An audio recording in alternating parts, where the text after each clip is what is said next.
Good evening, friends. Tonight, we drift into the ancient sands of Mesopotamia, where the world's very first cities rose along the banks of two great rivers.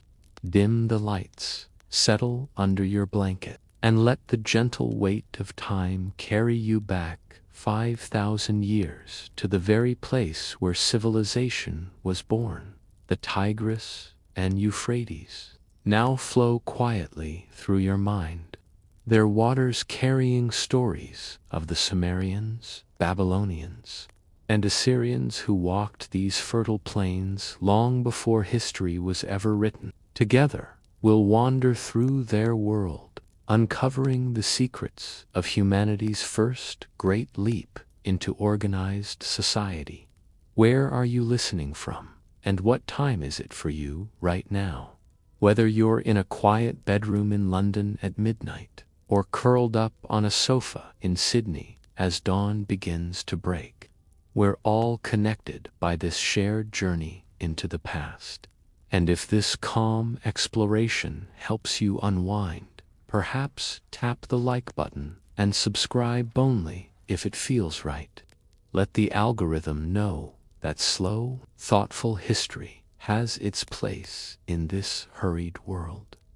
Now, close your eyes and take a deep breath. Feel yourself drifting backward through centuries, through millennia, until you arrive at the cradle of civilization itself. Let me tell you about the morning when humanity first decided to stay put. Picture this, if you will, around 3500 BCE, when the world was younger and wilder. Small groups of people were making a decision that would change everything. Instead of following the herds and seasons, as their ancestors had done for thousands of years, they looked at the rich, dark soil between two rivers and whispered, "What if we stayed here?" The soft rustle of reeds along the riverbank would have been one of the first sounds these early settlers heard each dawn. Imagine waking to that gentle whisper of wind through the marsh grasses, the distant call of cranes, and the quiet lapping of water against the muddy banks. This was Mesopotamia, the land between rivers, and it was about to become humanity's first experiment in urban living. Can you feel the warm mud between your fingers? These people, who we now call Sumerians, discovered something remarkable about this river silt. When mixed with chopped straw and left to bake in the relentless Mesopotamian sun, it hardened into bricks. Not just any bricks, mind you, but the building blocks of civilization itself. Each brick was a small miracle, transforming the humble earth into something permanent, something that could last. The first cities rose slowly, like flowers blooming in an ancient garden. Your Uruk, Babylon names that still carry magic when whispered in the darkness. Uruk, in particular, holds a special place in our story. By 2900 BCE, it was home to perhaps 50,000 people, making it the largest city in the world at that time. Imagine that for a moment, 50,000 souls gathered in one place, when most of their contemporaries still lived in groups of 20 or 30. Walking through early Uruk would have been like stepping into humanity's first great social experiment. The narrow streets wound between mud brick houses, some rising 2 or 3 stories high. The air would have hummed with conversation in Sumerian, the world's first written language. Merchants calling out their wares, children playing games with clay marbles, the rhythmic thump of looms weaving the first textiles. It was organized chaos, beautiful in its complexity. At the heart of each Sumerian city stood the ziggurat, massive stepped pyramid that reached toward the heavens like a stairway for gods. The great ziggurat of yore, built around 2100 BCE, still stands today. its ancient bricks, weathered but unbroken after 4,000 years. Close your eyes and picture yourself climbing those broad steps, feeling the heat radiating from the sun-baked brick beneath your feet. The city spreading out below you like a living map. These early city dwellers faced challenges that might seem familiar to us today. Traffic, for instance, though instead of cars. Imagine narrow streets clogged with donkey carts, their wooden wheels bumping over uneven stones. The merchants would curse in ancient Sumerian as their loads of barley and dates were jostled about. Even then, urban planning was a concern.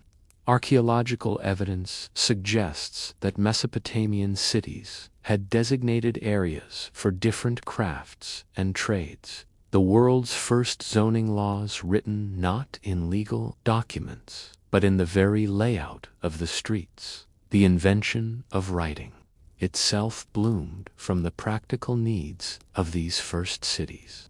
Around 3200 BCE, when Sumerian administrators needed to keep track of grain stores and tax collections, they pressed wedge-shaped marks into clay tablets.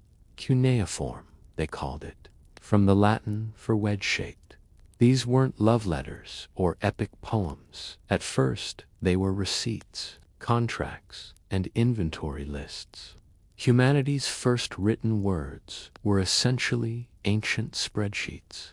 But oh, what those clay tablets tell us now.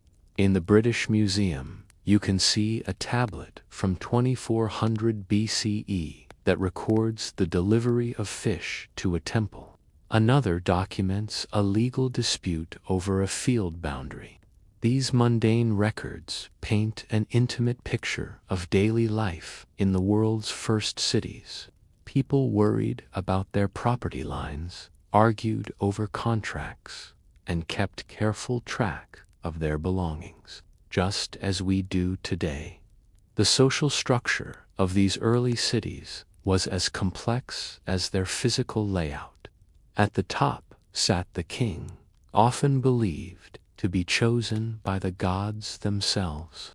Below him, a hierarchy of priests, administrators, craftsmen, farmers, and slaves created a social pyramid that would influence human organization for millennia to come. It wasn't always fair, but it worked well enough to create the surplus wealth and specialized knowledge that we call civilization. Religion wove through every aspect of Mesopotamian city life, like incense through a temple. Each city was believed to be owned by a particular deity, with the king serving as the god's earthly representative.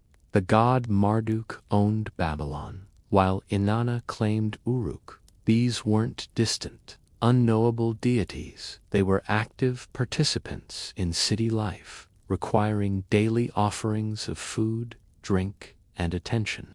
Imagine starting each day by bringing breakfast to your local god, leaving fresh bread and beer at the temple before heading off to work. The economic innovations of these first cities laid the groundwork for everything that followed.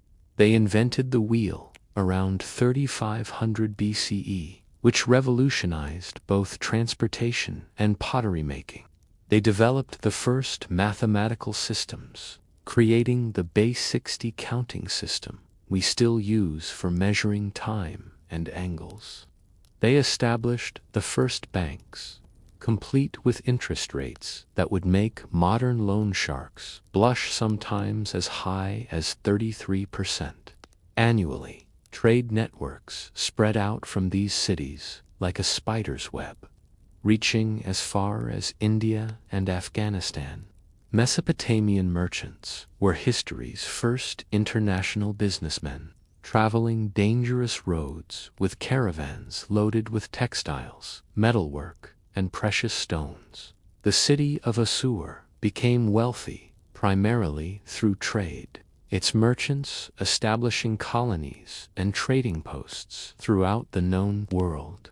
As night falls over our imaginary journey through these ancient cities, picture the soft glow of oil lamps flickering in windows, families gathering around low tables for their evening meals, the sounds of the day hammers on metal merchants bargaining, children laughing gradually give way to the gentler rhythms of night.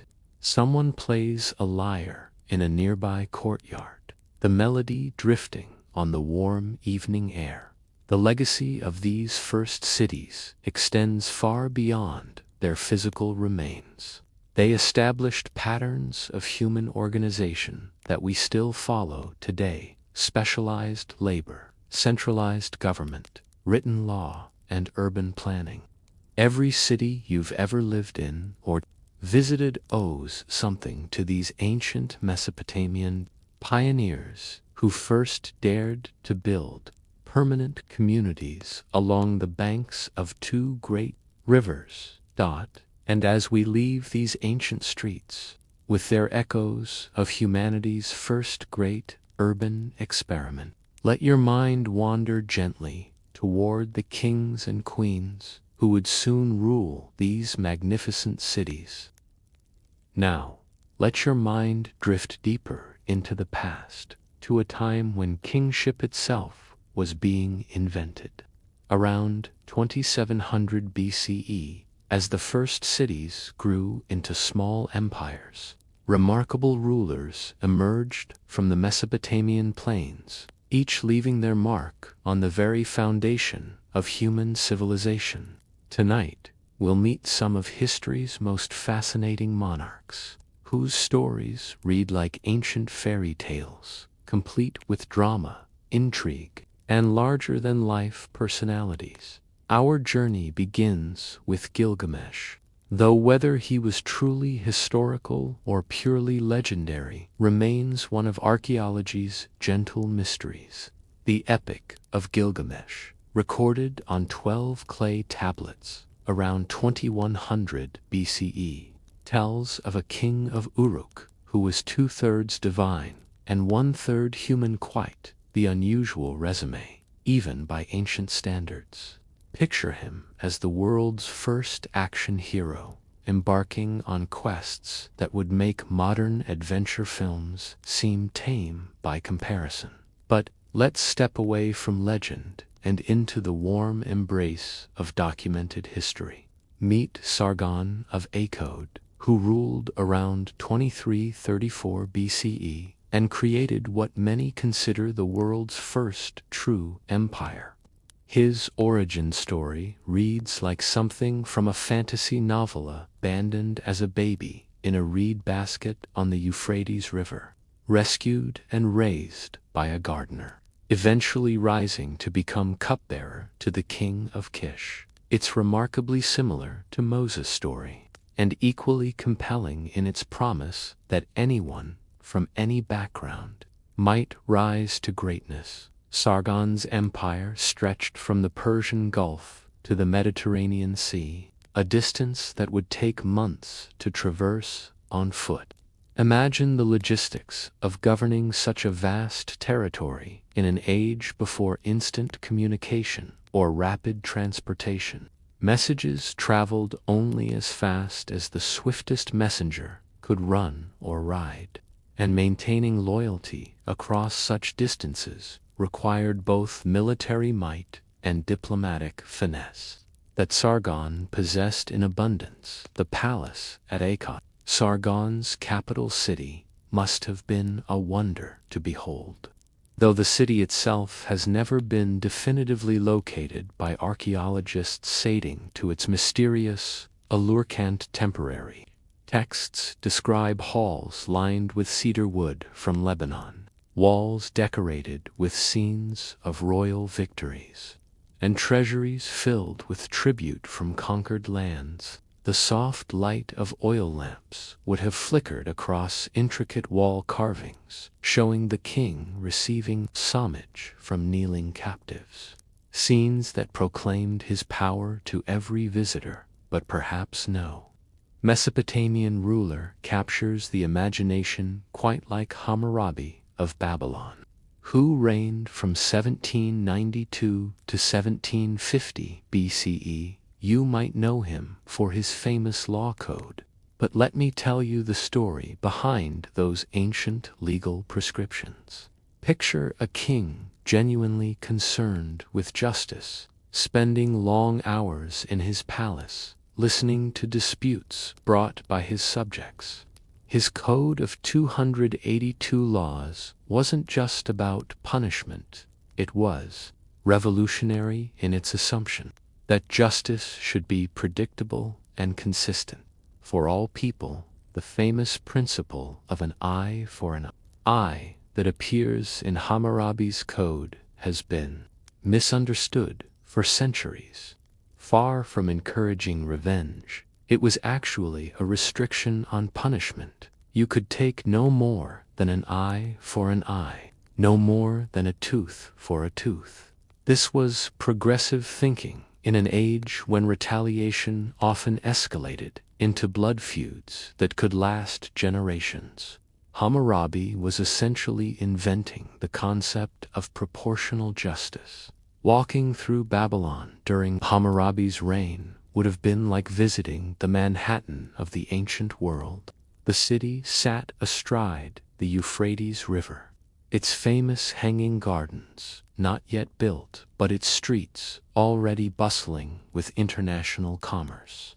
Merchants from as far away as India and Anatolia would have haggled in the markets, their goods protected by Hammurabi's laws that established standardized weights and measures, interest rates, and commercial contracts.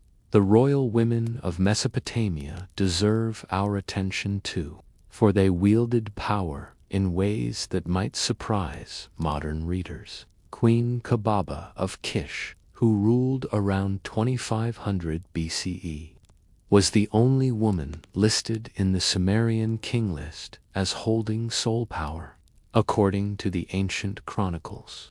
She began her career as a tavern keeper. Imagine that, rising from bartender to absolute monarch. Her reign supposedly lasted 100 years, which is almost certainly an exaggeration. But the very fact that later scribes remembered her rule as exceptionally long and prosperous tells us something about her effectiveness as a leader.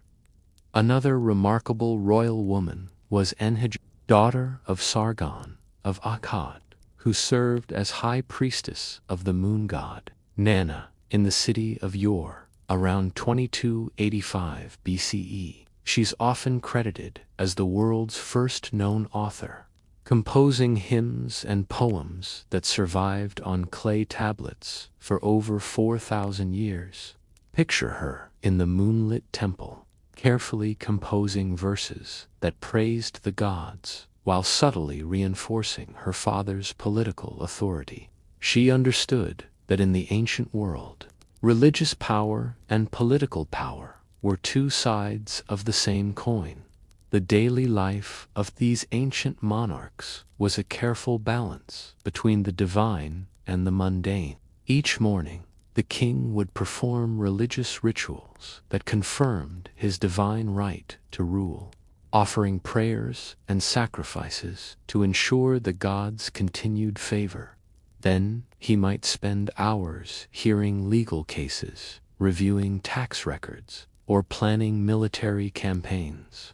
The administrative burden of ruling an ancient empire was enormous. Every decision, from irrigation schedules to trade agreements, ultimately flowed through the royal palace. Royal meals were elaborate affairs that doubled as political theater.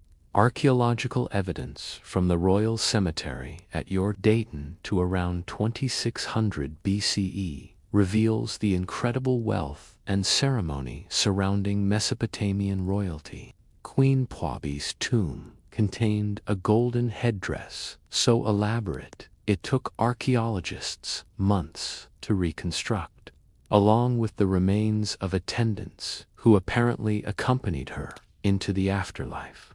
The ritual surrounding death tells us much about the ceremony that must have surrounded life. The concept of divine kingship that developed in Mesopotamia would influence royal ideology for millennia. Kings weren't just political leaders, they were earthly representatives of the gods, responsible for maintaining cosmic order. When the Euphrates flooded at the wrong time or crops failed, it wasn't seen as natural disaster, but as evidence that the king had somehow fallen out of favor with the divine. This created enormous pressure on rulers to maintain not just political stability, but cosmic harmony. Military leadership was another crucial aspect of Mesopotamian kingship. King Tiglath-Pileser I of Assyria, who ruled from 1114 to 1076 BCE, left detailed records of his military campaigns that read like ancient war journalism. He describes crossing rivers on inflated animal skins, besieging fortified cities, and hunting lions in the Syrian wilderness. His annals mention killing 120 lions on foot and 800 more from his chariot. Whether this is literal truth or royal propaganda, it certainly paints a picture of a king who wanted to be remembered as larger than life. The succession patterns in Mesopotamian kingdoms were complex and often violent. Unlike modern constitutional monarchies with clear rules of inheritance, ancient succession was frequently decided by a combination of divine favor, military support, and political maneuvering. Brother fought brother, sons rebelled against fathers, and queens sometimes outlasted multiple husbands to maintain power. The palace was a place of constant intrigue, where today's trusted advisor might become tomorrow's rival claimant to the throne. As we contemplate these ancient rulers in the growing darkness of our evening, imagine the weight of absolute power in an age when a king's word truly was law. These weren't ceremonial monarchs. They held the power of life and death over millions of subjects, commanded armies that could devastate entire regions, and made decisions that echoed through generations. Yet they were also mortal humans, dealing with family problems, health issues, and the constant pressure of maintaining power in a world where weakness could mean death. The palaces, where these kings and queens lived and ruled, have largely crumbled back into the dust from which they were built.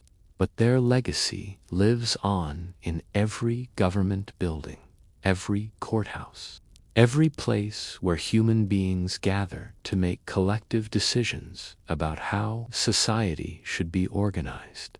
And as the shadows lengthen around these ancient thrones, let your thoughts drift toward the bustling marketplaces where common people conducted the daily business of survival and prosperity.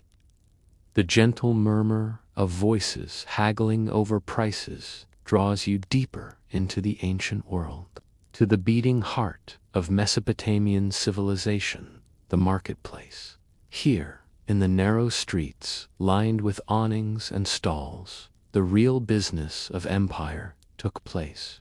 Not the grand military campaigns or royal ceremonies, but the quiet, persistent work of buying and selling that kept entire civilizations fed, clothed, and connected to the wider world.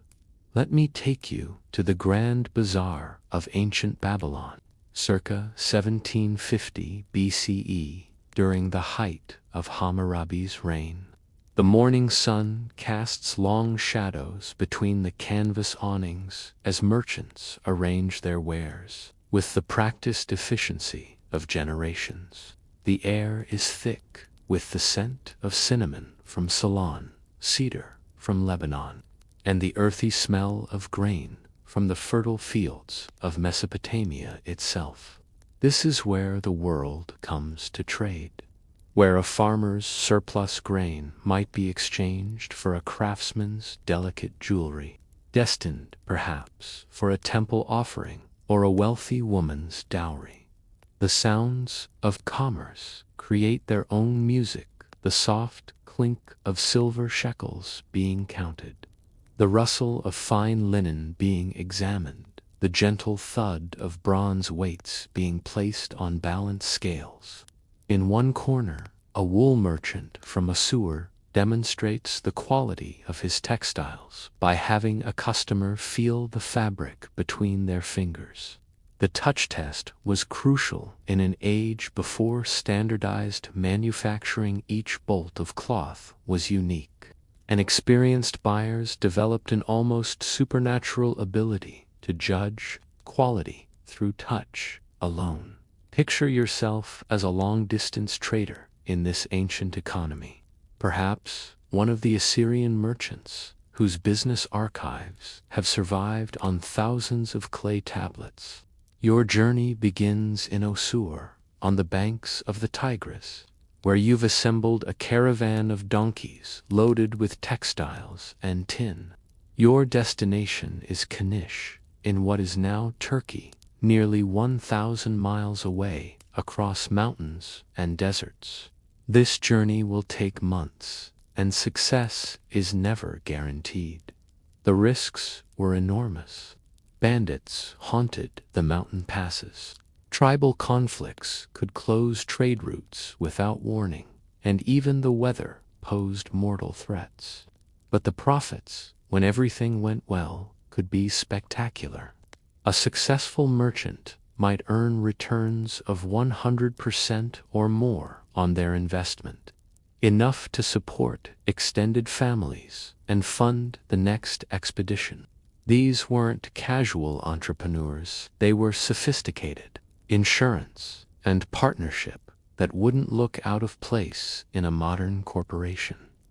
The Assyrian merchant archives from Kanish, dating to around 1900 BCE, revealed business practices that seem remarkably modern. Merchants wrote detailed contracts specifying delivery dates, quality standards, and penalty clauses. They used credit instruments that allowed for payments to be made in distant cities without transporting actual silver. They formed partnerships that limited individual risk while pooling resources for larger ventures. Some merchants maintained what were essentially branch offices in multiple cities, with local representatives handling day-to-day operations. Consider the story of Pushak, an Assyrian merchant whose personal letters survived in the Kanish archives. His correspondence with his wife and business partners reads like a soap opera spanning decades. There are complaints about late deliveries, arguments over profit sharing, concerns about children's education, and gossip about other merchants' successes and failures. In one letter, he instructs his wife to sell some property to raise capital for a new trading venture. In another, he worries about his son's ability to handle the family business. These are universal human concerns, played out against the backdrop of Bronze Age international commerce.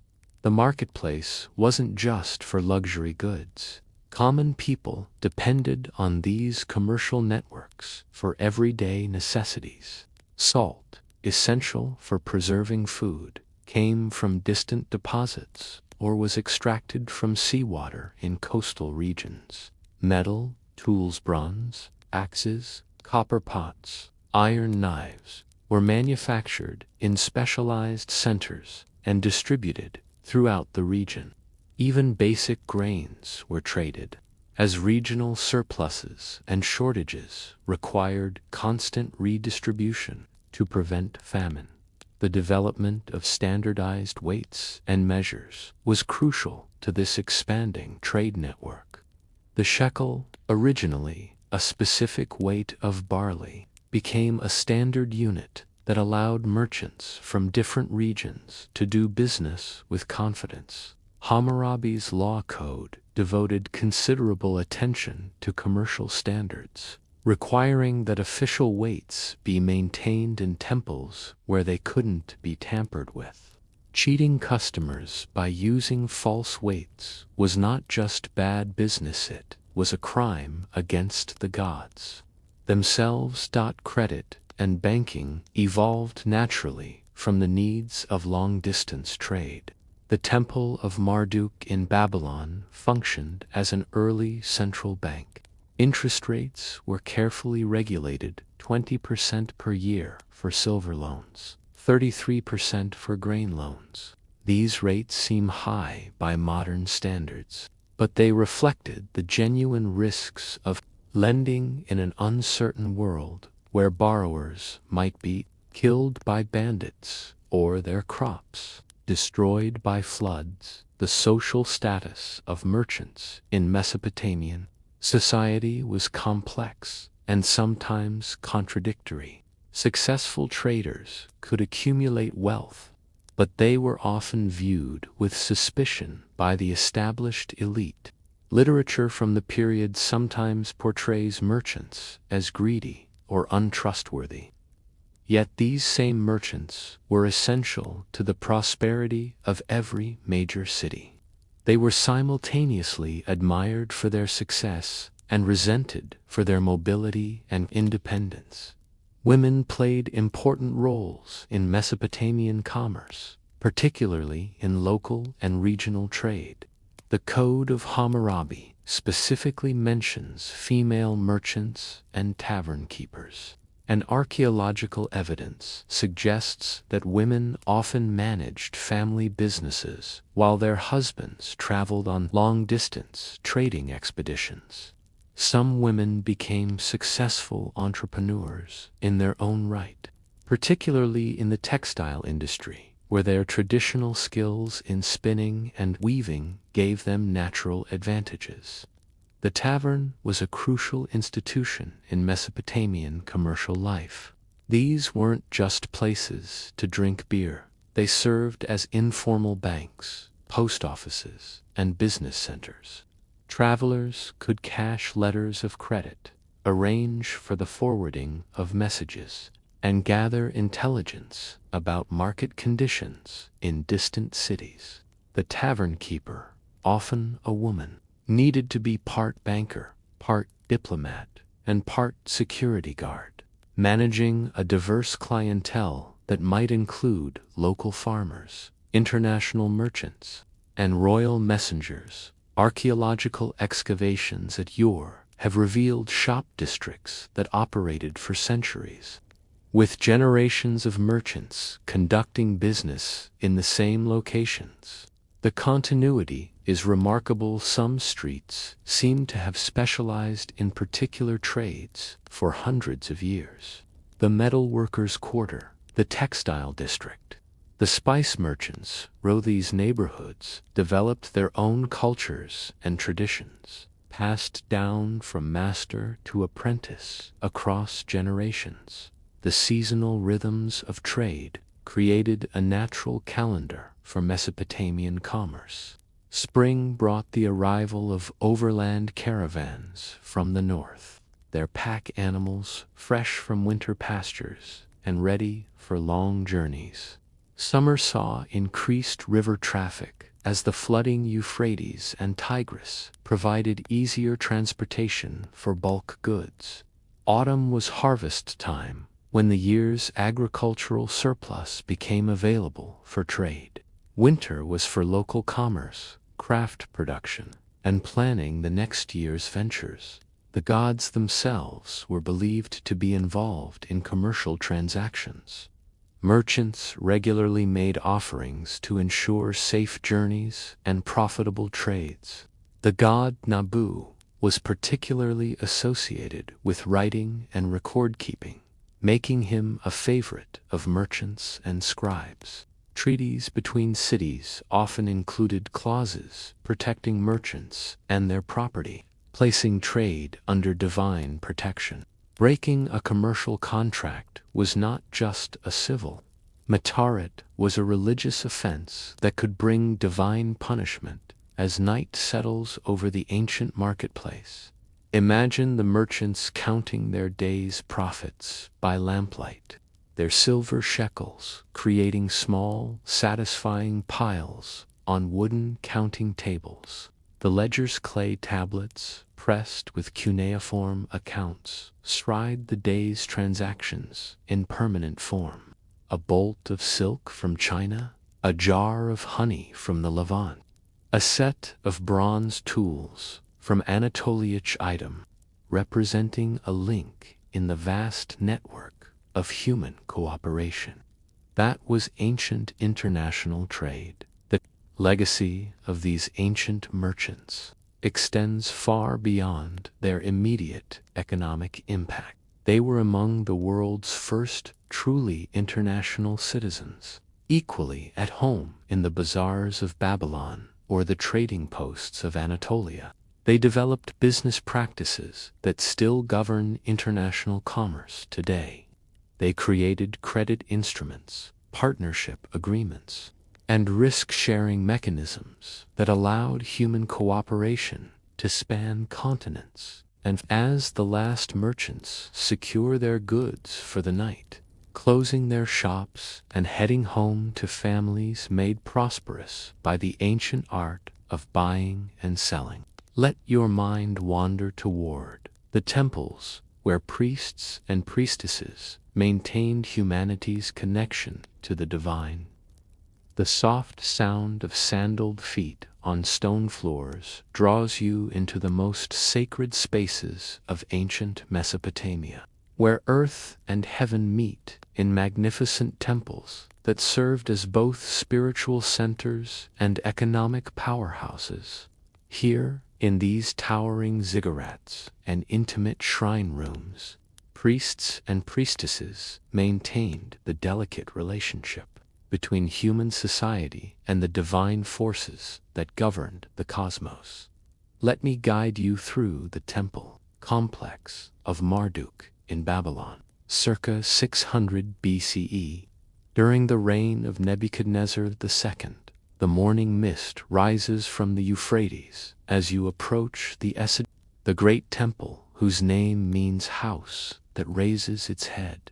The first rays of sunlight strike the glazed brick walls, causing them to shimmer with blues and golds that seem almost supernatural in their intensity. This is not just a place of worship, it's the spiritual heart of the Neo-Babylonian Empire, where the fate of nations is decided through ritual and prayer. The daily routine of the temple begins before dawn, as it has for over 1,000 years. Picture the high priest dressed in fine linen robes that whisper softly as he moves, performing the sacred ritual of awakening the god. Yes, awakening, for in Mesopotamian theology, the gods sleep and wake, eat and drink, just as humans do. The statue of Marduk, carved from precious wood and decorated with gold and lapis lazuli, must be gently roused from slumber, washed, dressed, and offered breakfast before the day's activities can begin.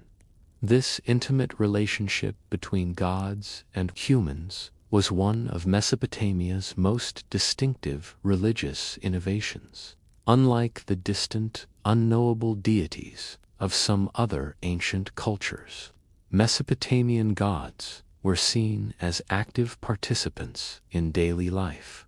They had personalities, preferences, and moods that could change based on how well they were cared for by their human servants.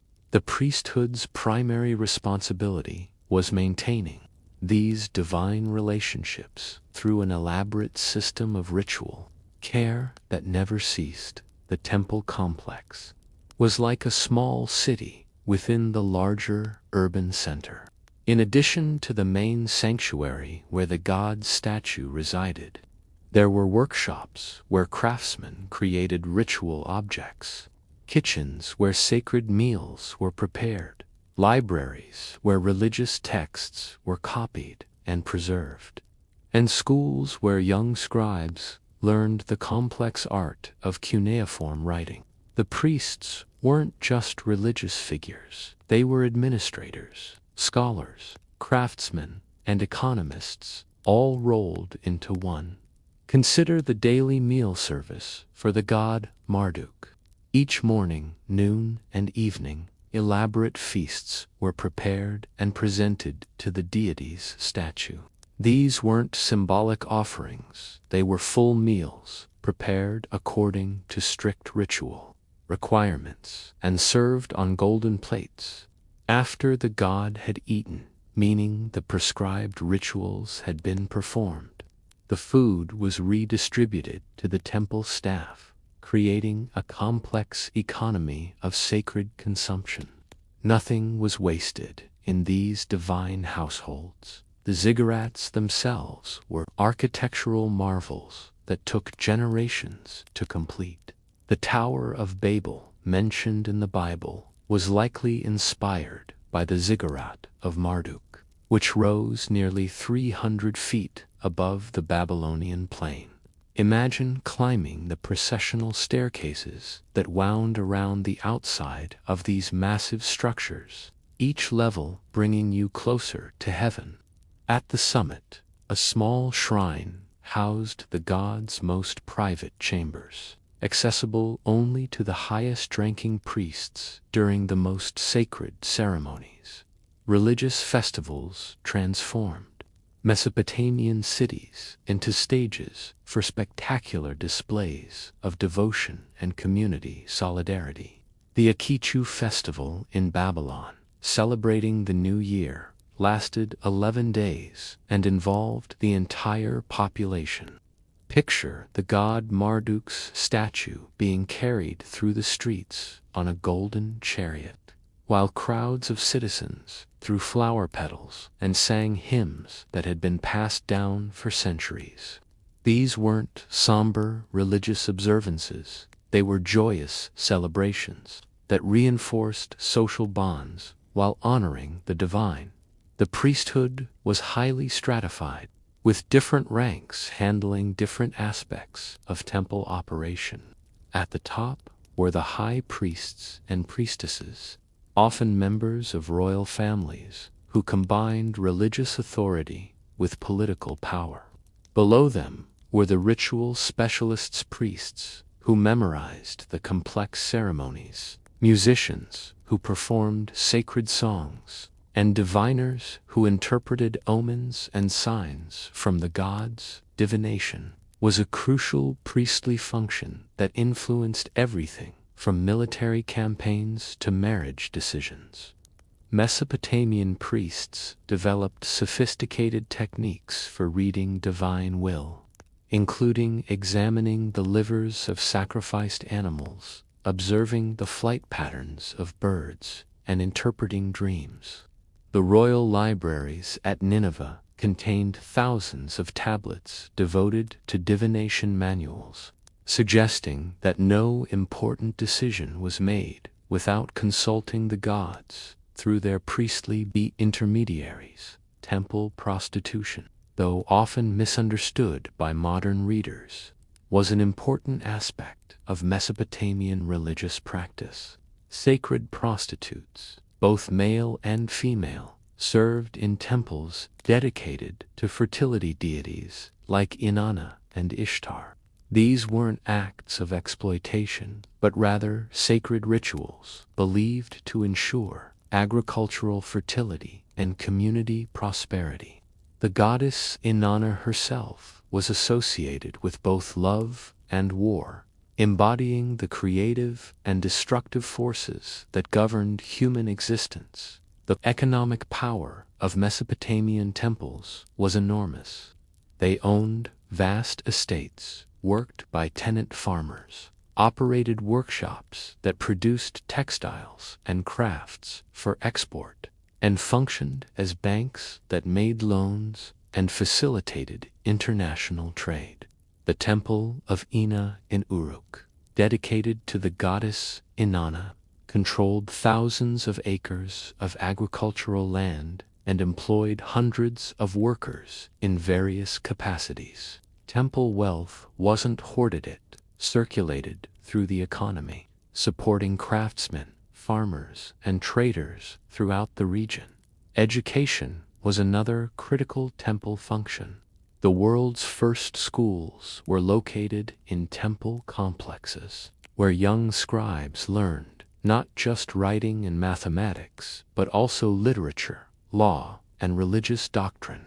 The curriculum included copying classic texts like the Epic of Gilgamesh, practicing mathematical calculations needed for temple administration, and memorizing the ritual procedures that kept the divine machinery of civilization running smoothly. Women held important, particularly in temples dedicated to female deities. The high priestess of Inanna in Uruk was often a woman of royal blood who wielded considerable political influence. These women weren't relegated to subordinate roles. They owned property, conducted business, and sometimes ruled city-states in their own right. The integration of women into religious hierarchy reflected a more egalitarian approach to gender roles than would be seen in many later civilizations. The daily life of a temple priest or priestess followed rhythms established by divine command and maintained for centuries. Wake before dawn for the morning awakening ritual. Supervise the preparation of sacred meals. Conduct purification ceremonies for worshippers seeking divine favor. Participate in evening prayers that put the god to sleep for the night. It was a life of service, but also one of considerable social status and economic security. Temple architecture reflected sophisticated understanding of acoustics, lighting, and psychological impact. The entrance passages were deliberately narrow and dimly lit, creating a sense of mystery and anticipation. The main sanctuary, by contrast, was often flooded with light from high windows or oil lamps. Every architectural element was carefully designed to inspire awe and reinforce the temple's role as a bridge between human and divine realms. The preservation of knowledge was one of the temple's most important functions. In an age before printing presses or paper books, clay tablets provided the only means of recording information for future generations. Temple libraries housed everything from religious texts and legal codes to mathematical. The priests weren't just custodians of religious doctrine, they were the keepers of human knowledge itself. Astronomical observation was closely connected to religious practice, as the movements of celestial bodies were believed to reflect divine will. Mesopotamian priests developed sophisticated calendars, predicted eclipses, and tracked the movements of planets with remarkable accuracy. Their observations laid the groundwork for later scientific astronomy, though they understood their work in primarily religious terms. The stars weren't just distant suns, they were the writing of the gods, spelling out messages for those trained to read them. As evening falls over the ancient temple complex, imagine the soft glow of oil lamps illuminating the corridors where priests move quietly about their eternal duties. The god has been fed, bathed, and put to rest for the night. The temple cats, sacred to the goddess Bastet, prowl the corridors hunting mice that might damage the precious tablet libraries. Incense smoke drifts upward through the night air, carrying human prayers toward the star-filled sky. The legacy of Mesopotamian temple religion extended far beyond its immediate historical context. The concept of organized priesthood the integration of religious and secular authority, and the use of sacred architecture to inspire awe would influence religious traditions for millennia. Every cathedral, mosque, and synagogue owes something to these ancient Mesopotamian temples, where humans first systematically organized their relationship with the divine, and as the temple bells fall silent and the priests retire to their quarters, let your thoughts drift toward the workshops and homes where skilled craftsmen created the beautiful objects that filled these sacred spaces and enriched daily life throughout the ancient world. The gentle rhythm of a potter's wheel draws you into the workshops and homes of ancient Mesopotamia, where skilled artisans transformed raw materials into objects of beauty and utility. Here, in these small but vital spaces, the daily life of civilization unfolded through the patient work of human hands, creating everything from simple cooking pots to intricate jewelry that adorned the gods themselves. Step into the workshop of Urnanch, a master metalworker in Babylon around 1600 BCE. The morning air is already warm as he begins his day by checking the charcoal fire that must maintain precise temperature for working bronze. The soft whoosh of the bellows, operated by his young apprentice, creates a steady rhythm that will continue throughout the day. This is precision work. Too little heat and the metal won't flow properly. Too much and the alloy will be ruined. After 30 years at this craft, Urnanch can judge the temperature by the color of the flames and the sound the metal makes when struck. The transformation of copper and tin into bronze was nothing short of magical to ancient peoples. And indeed, metalworkers often held semi-sacred status in their communities.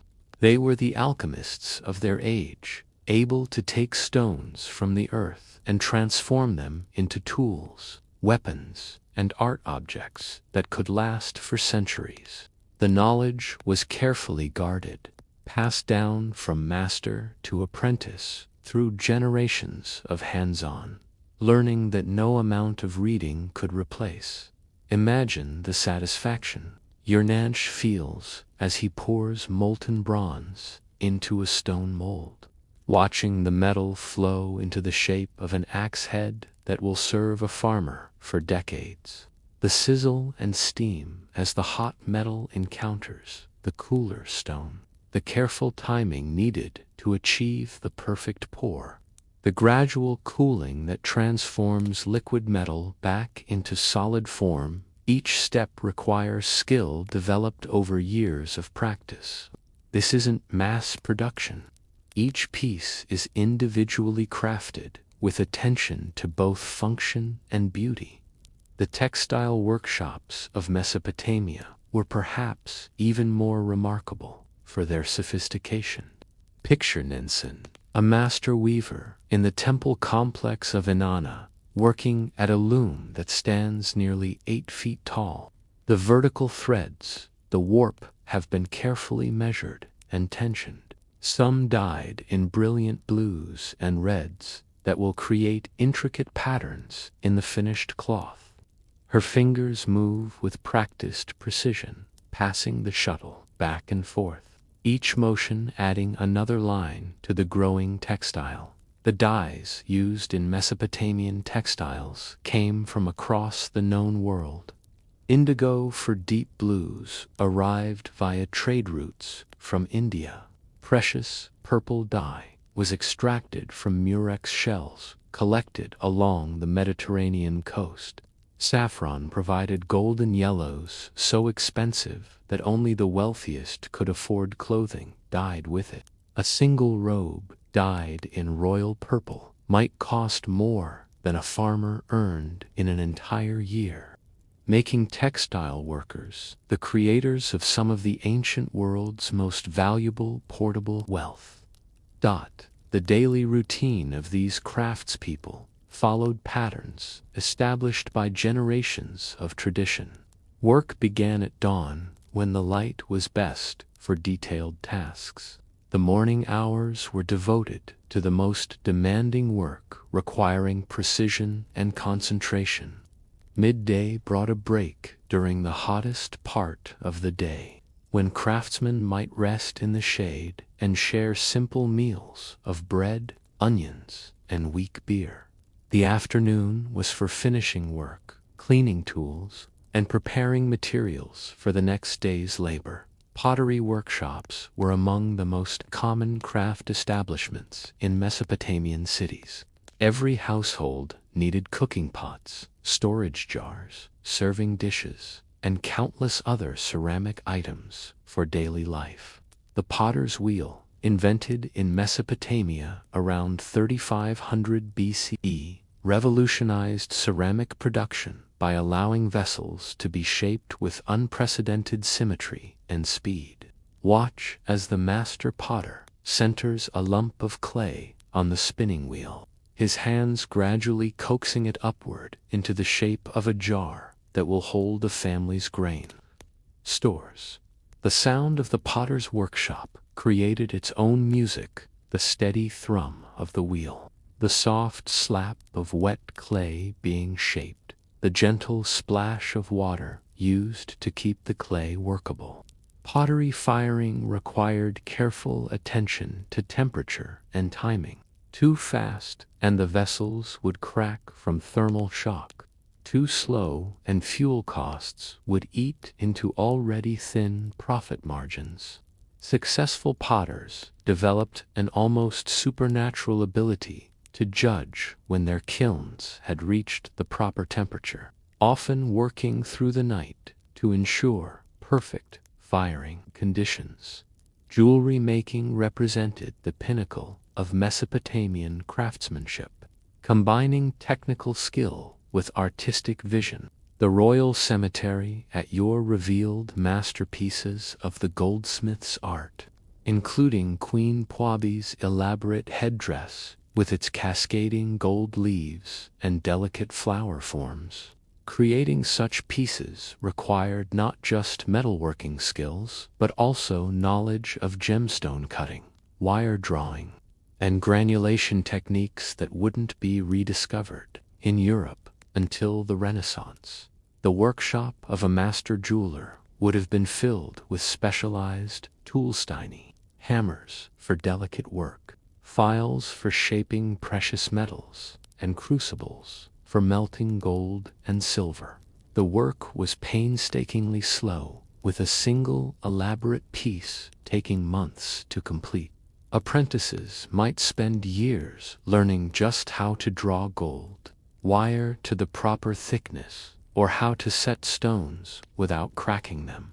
The finished pieces weren't just ornaments, they were markers of social status, religious devotion, and personal wealth, all combined into objects of lasting beauty. Leatherworking was another essential craft that supplied everything from sandals and clothing to military equipment and water containers. The process began with carefully removing hides from slaughtered animals, then treating them with various substances to prevent decay and achieve the desired texture. Oak bark for tanning, alum for softening, and various oils for waterproofing. Each treatment required specific knowledge and timing to produce leather suitable for its intended use. The scribe's workshop deserves special mention, for these were the craftsmen who created civilization's memory. Scribal training began in childhood and continued for years, as students learned not just the hundreds of cuneiform signs, but also the mathematics, law, literature, and administrative procedures that made complex society possible. The tools were simple reed styluses and clay tablets, but the skill required to use them effectively was enormous. A master scribe could write rapidly and legibly in multiple languages, calculate complex mathematical problems, and compose documents that met strict legal requirements. Daily life in Mesopotamian households revolved around the rhythm of craft production. Families often specialized in particular trades, with children learning their craft from parents and grandparents. The blacksmith's son learned to judge the temperature of iron by its color. The weaver's daughter absorbed the complex patterns of traditional textiles by watching and helping from early childhood. This wasn't formal education in our modern sense, it was apprenticeship that began in infancy and continued throughout life. Home workshops were typically attached to living quarters, creating an integration of work and family life that characterized ancient urban society.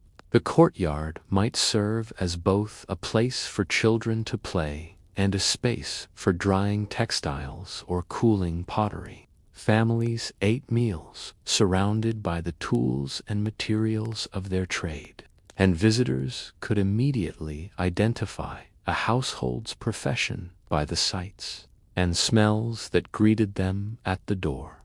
Women played crucial roles in Mesopotamian craft production, particularly in textiles, pottery, and food preparation. They weren't relegated to supporting roles. Many women owned and operated their own workshops, employed apprentices, and accumulated considerable wealth through their skills. The goddess Ninhursag was patron of potters, while Nadaba oversaw writing and record-keeping, reflecting the high status accorded to craft expertise, regardless of gender. The tools used by Mesopotamian craftsmen were themselves works of art. Bronze chisels with perfectly balanced handles, whetstones selected for their specific grinding properties, measuring devices accurate to fractions of inches. These weren't crude implements, but precision instruments, crafted by specialists and treasured by their users. A master craftsman's tools often represented a significant portion of his total wealth and were carefully maintained and passed down through generations. The market for craft goods created networks of interdependence that bound Mesopotamian society together. The metalworker needed clay molds from the potter, who in turn required bronze tools from the metalworker. The weaver depended on the dyer for colors and the sheepherder for wool. Everyone needed the services of scribes to record transactions and the protection of soldiers equipped by armorers. This web of mutual dependence created stability and prosperity that allowed specialization to flourish. As the sun sets over the ancient city, picture the workshops gradually falling quiet as craftsmen clean their tools and secure their work areas for the night. The potter's wheel slows to a stop. The metalworker banks his fire to conserve fuel. The weaver carefully covers her loom to protect the threads from dust and insects. Oil lamps begin to flicker in windows as families gather for evening meals prepared in clay pots, served in ceramic bowls, and eaten with bronze utensils, all products of their neighbors' skilled hands. The legacy of Mesopotamian craftsmanship extends far beyond the beautiful objects that survive in museums today. These ancient artisans established techniques and standards that influenced craft production for millennia. They created the first professional guilds, developed quality control standards, and established the principle that skilled work deserved respect and fair compensation. And as these master craftsmen retired to homes filled with the products of their own skilled labor, let your mind wander toward the great armies and epic battles that shaped the destiny of these ancient civilizations. The distant sound of bronze meeting bronze draws you into the final chapter of our Mesopotamian journey, where the clash of arms determined the fate of the world's first empires. Here, on battlefields stretching from the Zagros Mountains to the Mediterranean Sea, warrior kings and their armies wrote history in blood and bronze, creating and destroying civilizations with the edge of the sword. Picture yourself standing on the walls of Nineveh in 701 BC, watching as King Sennacherib's massive Assyrian army prepares for campaign against the rebellious cities of the Levant. The morning sun glints off thousands of iron spearheads as rank upon rank of soldiers form up in the dusty plain below the city.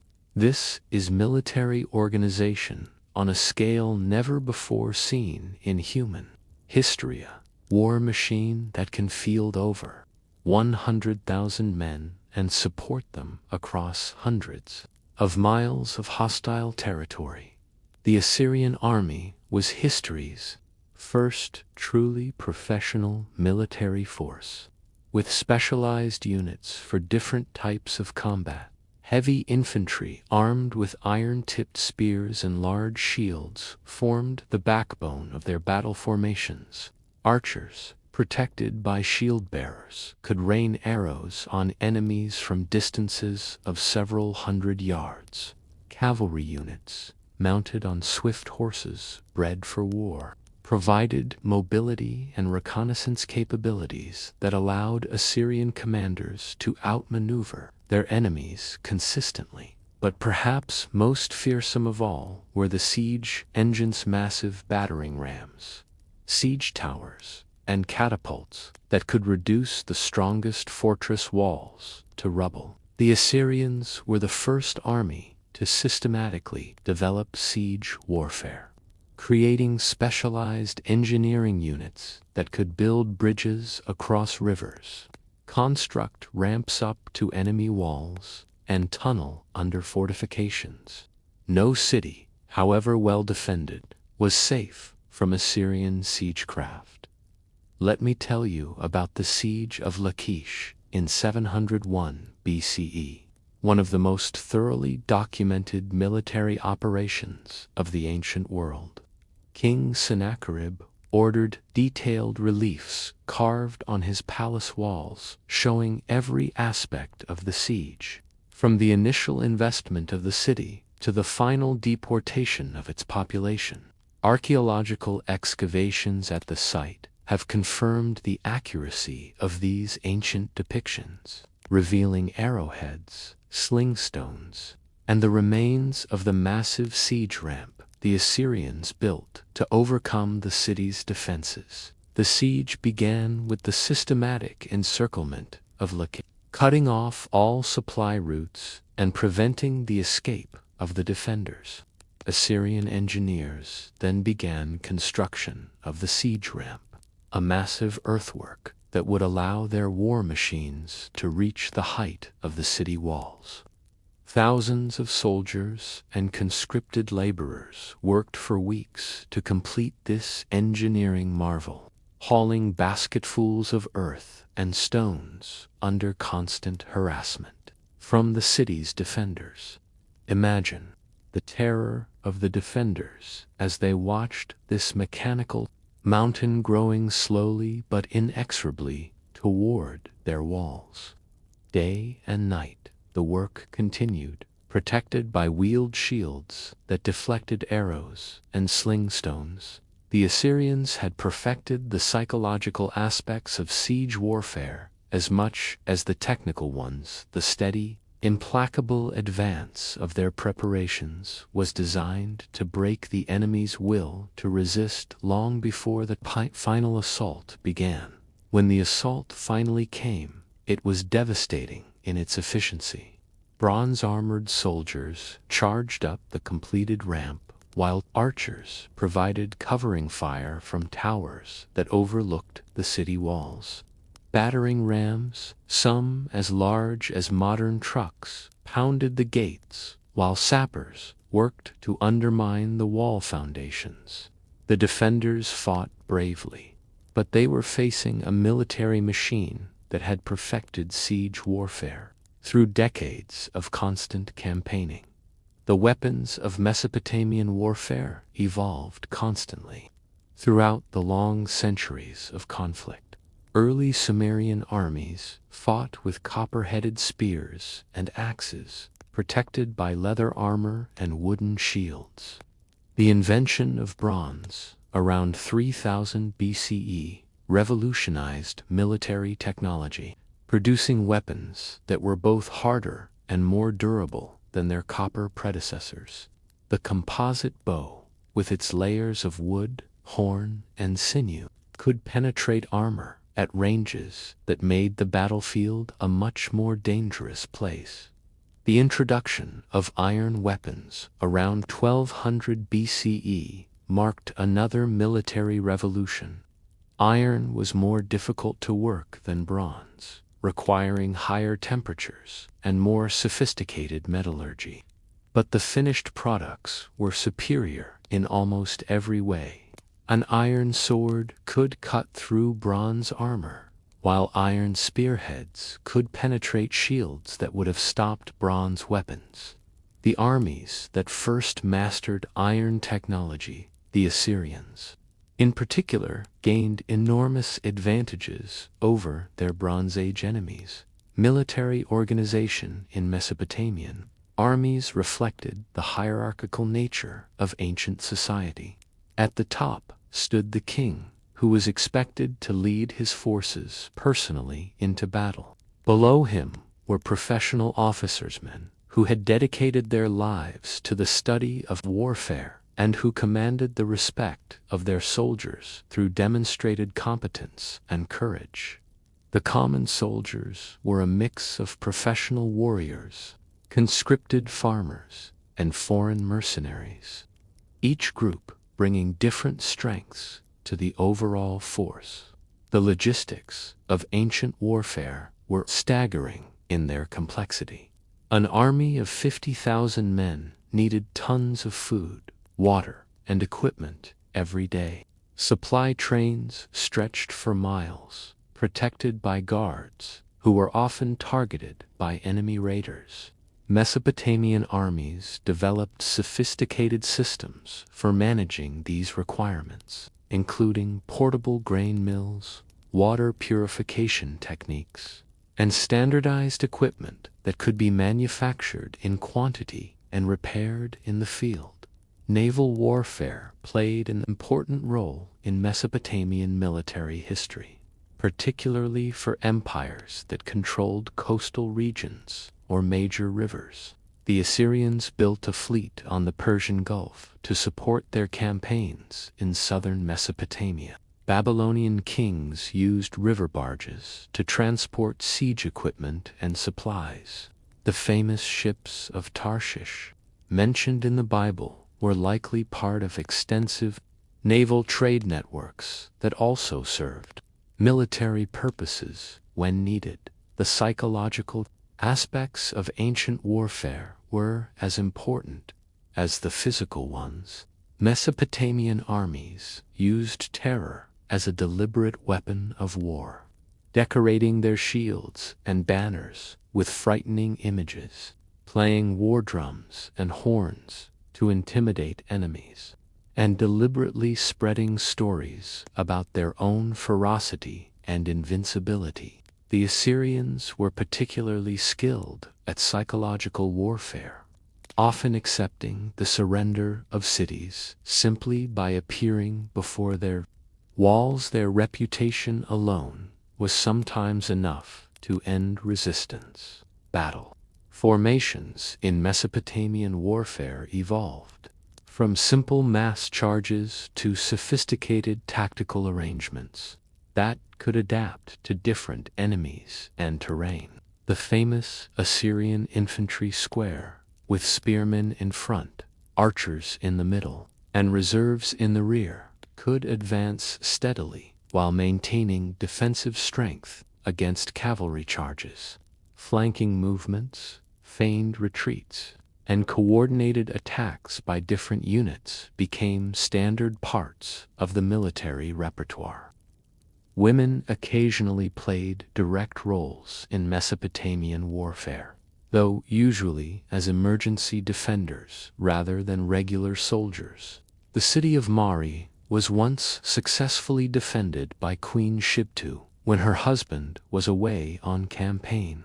Siege conditions often required all citizens, regardless of gender, to participate in defense efforts, carrying stones to repair walls, cooking food for defenders, or caring for the wounded.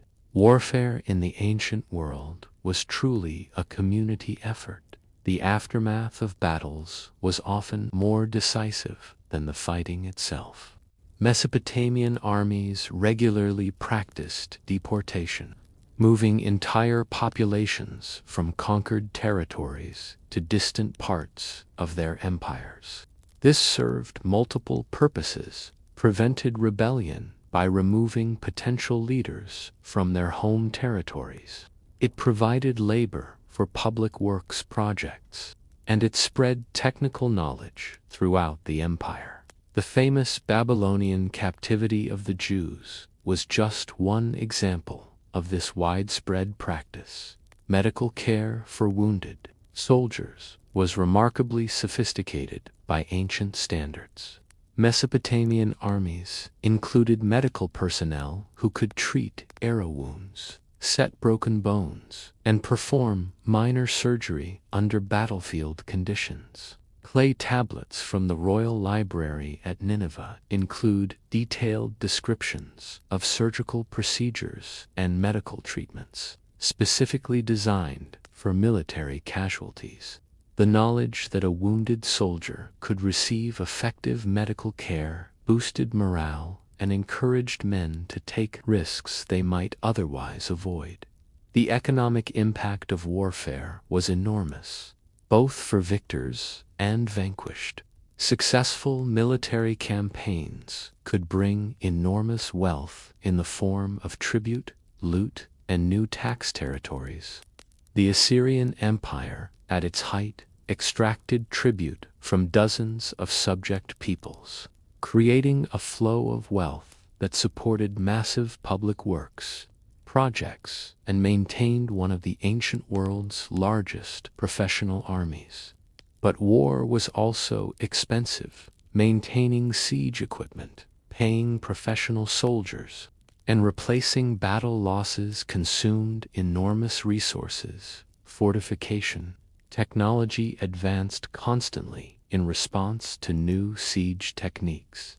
Early Mesopotamian cities relied on simple walls and towers, but by the Neo-Assyrian period, defensive systems included multiple walls, complex gate structures, and advanced geometric designs that eliminated blind spots and maximized the effectiveness of defensive archery.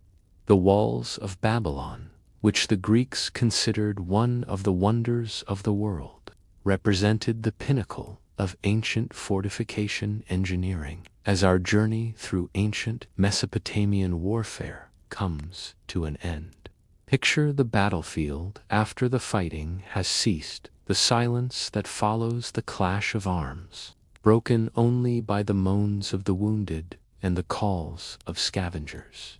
Victory brings celebration, defeat brings mourning. But both armies must eventually turn their attention to the mundane tasks of survival and reconstruction that follow every military campaign. The weapons are cleaned and stored, the wounded are tended, and the business of governance resumes. But the lessons learned in combat about organization, technology, and human nature under extreme stress continue to influence military thinking for generations. The professional armies of Mesopotamia established patterns of military organization that would influence warfare throughout the ancient world and beyond. And as the last echoes of bronze meeting bronze fade into the night air, our journey through the ancient world draws to its close.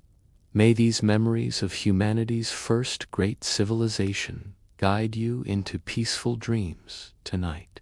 We've walked together through the streets of Ur and Babylon, met kings and queens whose names echo across millennia, bargained with merchants in bustling marketplaces, prayed with priests in towering temples, learned from master craftsmen in their workshops, and stood with warriors on ancient battlefields. The Mesopotamians who lived and died between the Tigris and Euphrates rivers 5,000 years ago faced challenges that would be familiar to us today: how to organize society fairly, how to create prosperity while maintaining security, how to balance individual desires with community needs. Their solutions weren't perfect, but they were humanity's first serious attempts to answer these fundamental questions of civilization. Their clay tablets still speak to us across the centuries.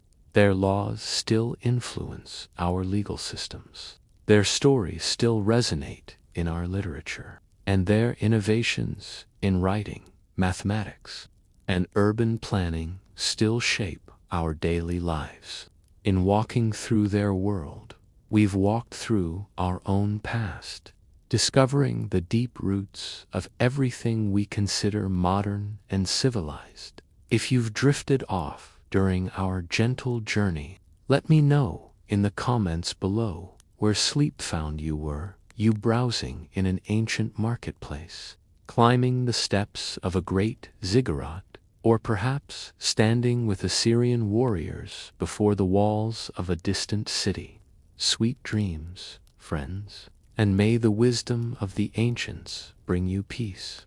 Until we meet again in the quiet spaces between sleep and waking, this is your guide through history, whispering good night from the banks of two great rivers where civilization began.